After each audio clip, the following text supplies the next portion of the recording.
Welcome to জুডোস blog. যারা আমার চ্যানেলকে লাইক করেছো, শেয়ার করেছো, সাবস্ক্রাইব করেছো তাদেরকে অনেক অনেক ধন্যবাদ। আজকের ভিডিওটা জুডোর ফার্স্ট সলিড ফুড ইনটেকের ওপর। তোমরা নিশ্চয়ই আগের ভিডিওতে দেখেছো যে ওর অন্নপ্রাশন হয়েছে, মামা ভাত হয়েছে, ও ভাত খেয়েছে। আজকে ও ফার্স্ট টাইম সলিড ইনটেক করছে।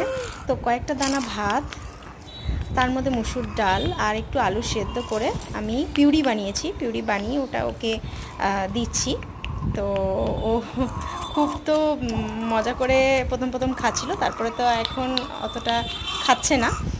দু তিন চামচ খাওয়ার পর আর খাচ্ছে না। এটা আমাদের সেই জন্য দেখতেই পাচ্ছ তোমরা যে ফেলে দিচ্ছে, খাচ্ছে না।